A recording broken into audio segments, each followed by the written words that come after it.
आणि आता बातम्या सविस्तर. सुरुवातीला बातमी अर्थातच अतिवृष्टी संदर्भातली आहे, कारण पाणी या एका शब्दाने मराठवाड्याला अक्षरशः हैराण करून सोडलेलं या आधीच्या वर्षांमध्ये. मात्र आता या वर्षीची स्थिती वेगळी आहे, कारण यावर्षी तुफान पाऊस ठिकठिकाणी बरसलाय आणि त्याच्यामुळे लोकांच्या डोळ्यातनं हे पाणी वाहत आहे. अनेक ठिकाणी प्रचंड प्रमाणात नुकसान अशी स्थिती बघायला मिळते. आभाळाचा कोप झालेला आहे. दुष्काळाचा शिक्का 5वीला पुजलेला मराठवाडा आता ओल्या दुष्काळाच्या दुष्ट चक्रात सापडलाय. आकाशीच्या देवा तुझी अवकृपा थांबव असा टाहो अवघा मराठवाडा फोडतोय. आभाळाचा कोप पेलता पेलता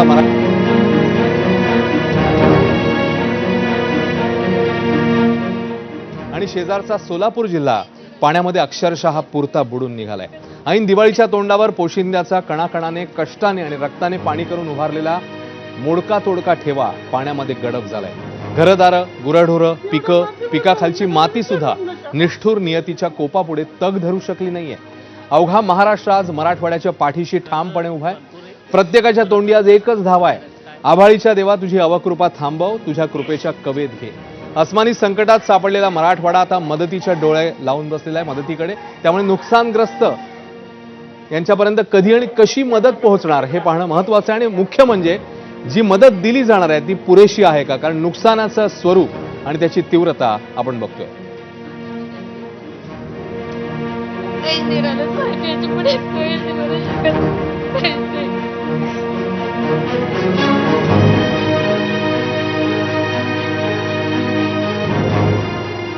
एवढं माती बोलणार नाही विचारूच नका.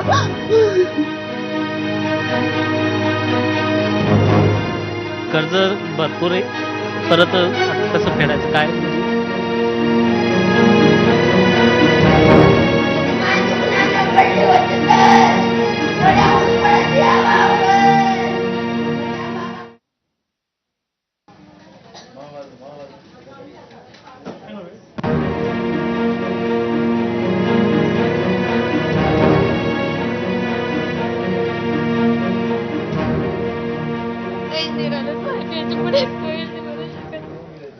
तर अशी सगळी स्थिती आहे. डोळ्यामधून अक्षरशः अश्रूंचा पाऊस पडतोय. आणि नेमकं कोणत्या जिल्ह्यामध्ये किती नुकसान झालंय, कोणत्या पिकांचं नुकसान झालंय हे सविस्तर आता आपण बघूया. सगळ्यात सुरुवातीला बीड, कारण मोठ्या प्रमाणात तिकडे नुकसान झालेलं आहे. सरासरीच्या किती टक्के पाऊस झालाय, तर 180% पाऊस झालाय. याच्यावरनं आपल्याला नुकसानाची तीव्रता समजू शकते. कोणत्या जिल्ह्याला जास्त फटका बसलाय बीडमधल्या? बीड, शिरूर, गेवराई 3 ठिकाणी खूप मोठ्या प्रमाणात पाऊस झालाय. गेवराई तालुक्यात 80,000 हेक्टर पिकांचं नुकसान झालंय. तर शिरूरमध्ये 45,000 हेक्टर, बीड तालुक्यात 75,000 हेक्टर पिकांचं नुकसान झालेलं पाहायला मिळतंय. जनावरं किती दगावले त्याची अद्याप नोंद नाहीये. येणाऱ्या काळामध्ये कदाचित आकडेवारी आणखी स्पष्ट होऊ शकेल. तर मृत्यूचीही नोंद अद्याप झालेली नाही. सोयाबीन, तूर, कापूस आणि फळबागा यांचं खूप मोठं नुकसान इकडे झालेलं पाहायला मिळतंय. पुढचा जिल्हा जालना, सरासरीच्या 182% इतका पाऊस झाला. याच्यावरनं देखील आपल्याला तीव्रता कळू शकते. 1,53,747 हेक्टर इतकं शेतीचं नुकसान बघायला मिळते. 10 पशुधन वीज पडून दगावलेले आहेत. तर नोंद नाहीये किती मृत्यू झाले याची अद्यापही नोंद आपल्याकडे झालेली नाही. जालन्यामध्ये 40,825 हेक्टर हा पिकाला फटका बसतोय. कापूस आणि सोयाबीन या पिकांना हा फटका बसतोय. तर धाराशिव सरासरीच्या 163.5% पाऊस, 1,70,000 हेक्टर शेतीचं नुकसान.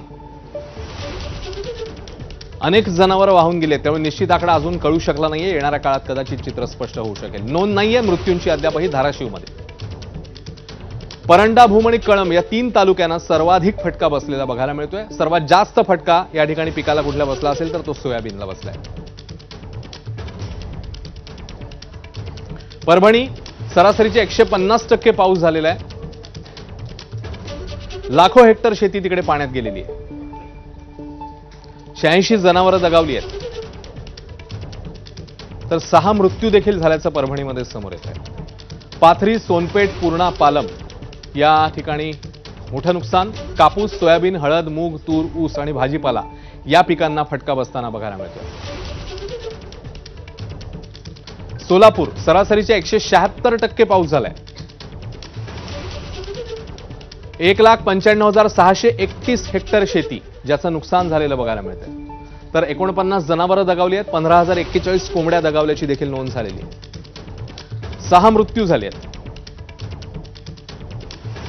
निलंगा, औसा, शिरूर, अनंतपाळ या तालुक्यांना सर्वाधिक फटका बसताना बघायला मिळतोय. सोयाबीन, तूर, मूग आणि उडीद या पिकांना जास्त फटका बसलाय. पुढचा जिल्हा आहे जळगाव. सरासरीचे 110% पाऊस इकडे झालेला आहे. प्राथमिक अंदाजानुसार 2,500 हेक्टर शेतीचं नुकसान झालेलं बघायला मिळतंय. 2 दिवसात 58 जनावरं दगावलेली आहेत, तर 2 मृत्यू देखील झाल्याचं समोर येत आहे. जामनेर, पाचोरा, मुक्ताईनगर आणि एरंडोल या तालुक्यांना सर्वात जास्त फटका बसतोय आणि केळी, कापूस, मका, सोयाबीन आणि मोसंबी या पिकांचं इकडे मोठं नुकसान हे पाहायला मिळतंय. आणि एकीकडे ही सगळी स्थिती समोर असताना अर्थातच मदतीची आस सगळ्यांना